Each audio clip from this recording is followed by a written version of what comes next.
Excellences, Monsieur le Président de la République, mes chers compatriotes d'ici et d'ailleurs, depuis plus de 3 décennies, le secteur de l'éducation et de la formation au Sénégal a été périodiquement secoué par une série de crises aux allures multidimensionnelles. À l'analyse de la situation actuelle, l'on pourrait soutenir que la bureaucratie risque de perdurer durant les 10 prochaines années et donc de faire maintenir un statu quo. Il semble ressortir de ce constat un manque notoire de croyance aux vertus de l'éducation et de la formation, si indispensable à la valorisation du capital humain, facteur déterminant de l'insertion économique et sociale des ressources humaines et d'une croissance à long terme.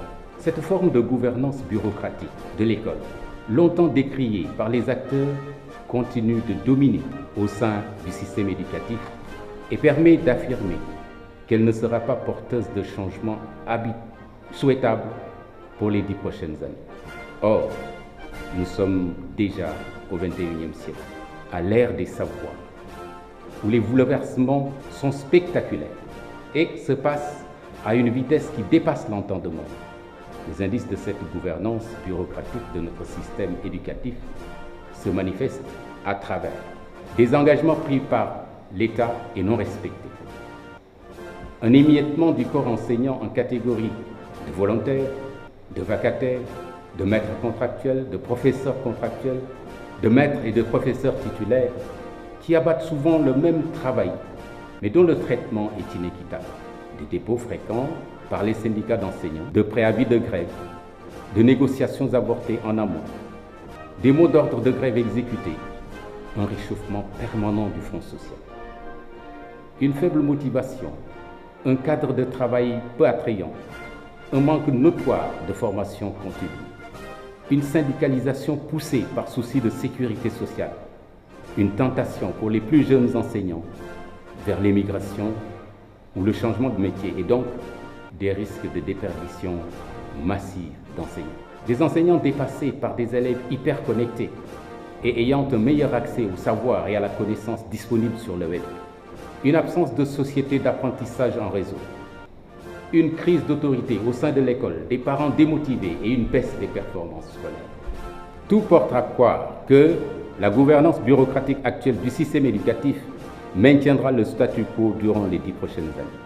Il urge donc de réorienter l'école sénégalaise, si tant est que l'on souhaite répondre présent au rendez-vous de l'émergence fixée par l'État vers 2035. Dans cette perspective, plus de 35 ans après la tenue des États généraux de l'éducation et de la formation, une nouvelle séquence s'est ouverte en 2014-2015 dans la marche de ce système éducatif, avec d'une part la concertation de l'enseignement supérieur et d'autre part les assises de l'éducation. Il s'avère donc indispensable de refonder le système d'éducation et de formation, conformément aux réalités sénégalaises et à l'évolution mondiale, pour l'émergence d'une école du futur orientée vers la conscience d'avenir des peuples. Dans un tel contexte, la transformation de l'éducation qu'entraînera cette nouvelle séquence, le dynamisme des jeunes qui devrait être au cœur des projets politiques du plan Sénégal émergent, en raison du dividende démographique que le Sénégal pourrait en tirer. Le taux de transition qui a des conséquences importantes sur l'évolution de l'enseignement supérieur et sur l'innovation. Les nouvelles technologies influençant la transformation de l'éducation et l'apprentissage tout au long de la vie trouvent toute leur importance, puisque ces différents signes reflètent bien les nouvelles tendances d'un système d'éducation et de formation arrimé à l'ère de la globalisation des échanges dans la société des savoirs.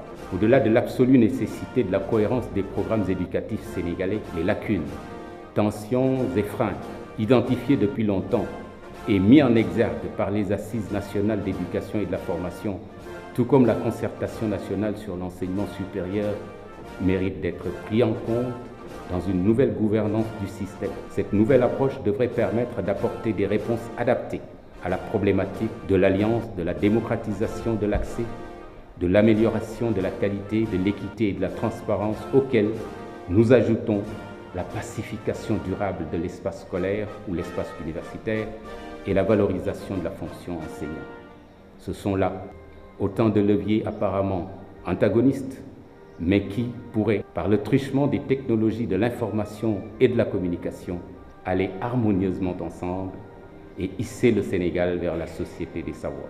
Alors, mes chers compatriotes, je vous propose un programme d'urgence pour le redressement du système éducatif sénégalais. Précise. Je vous remercie de votre attention.